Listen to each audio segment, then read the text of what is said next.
everybody. I am from the Revelstoke Library, and we have a puppet show for you today.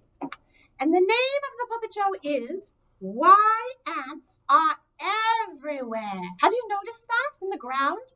Especially if you sit for a while and look very closely, you'll see ants crawling around. And this puppet show helps to explain how they got here. Did you know that once ants only lived in a certain area? This is the story of why ants now live all over the world.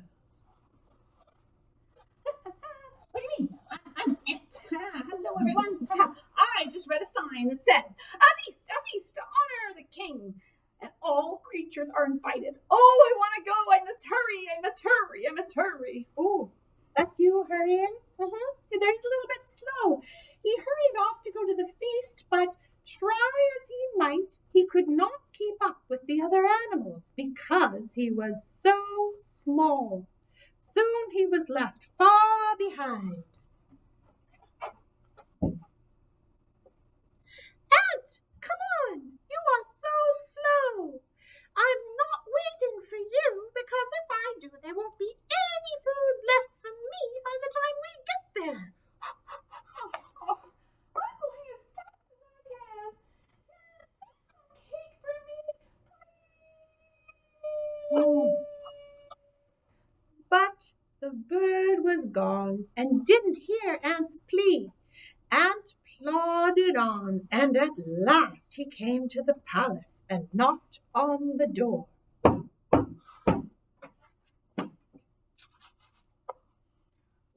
look, who's finally arrived. About time. What did you do? Take a nap on the way? Everyone is just about ready to leave, and here you are just arriving. I can't help it if I'm small. I came as fast as I could. Is there any cake left? Cake? Why, the cake was eaten up ages ago. You are far too late for cake, young ant. You might find a few oikles, or look in the trash for some cake crumbs, good enough for the likes of you. Ant sighed, and he dropped his head.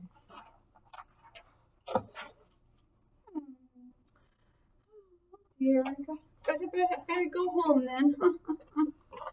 Ant turned and began the long journey home.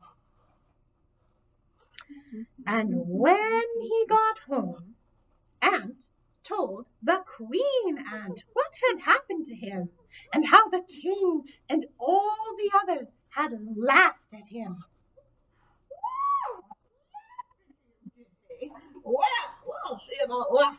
Oh, I have a plan. Here is what we must do. First, call Inchworm to me. He can help us with this.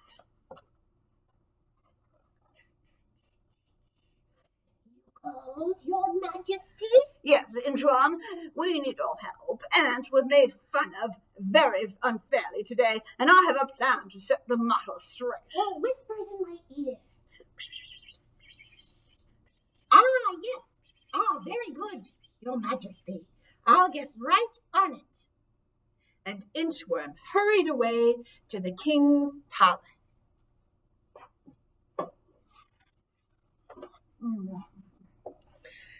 The king was sitting on his throne and did not notice the little worm crawling up his sleeve and into his ear.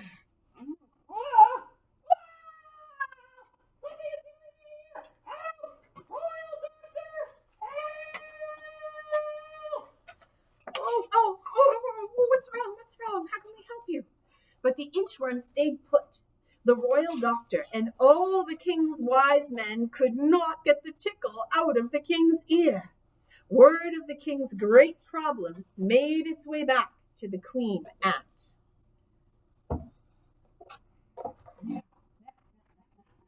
Now, Ant, you must go to the king's palace at once. Tell the king that you can solve his problem. Then crawl into the king's shoulder and whisper to the inchworm to come out. Oh, yes, Your Majesty, and thank you for helping me.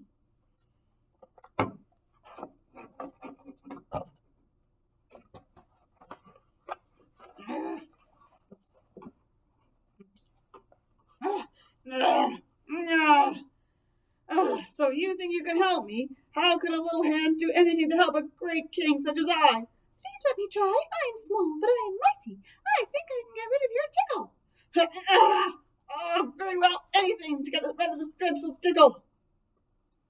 Ant hurriedly climbed up the king's arm and then whispered,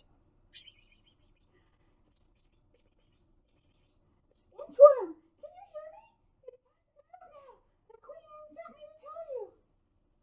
Very well, Ant. Out I come.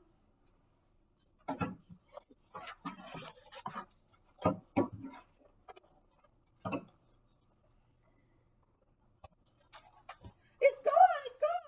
Oh, Ant, how can I ever thank you? This is a miracle. Here's nothing, Your Majesty. But sometimes we little creatures see what the large. We see what the large and mighty do not.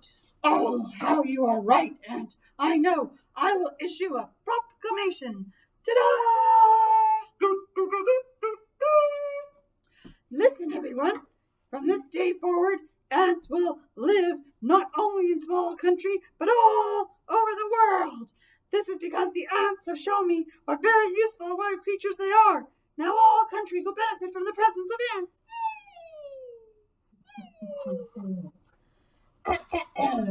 And that is how it has been from that day on. So, if you see an ant at your next picnic, remember that although they are small, ants are mighty indeed. The end.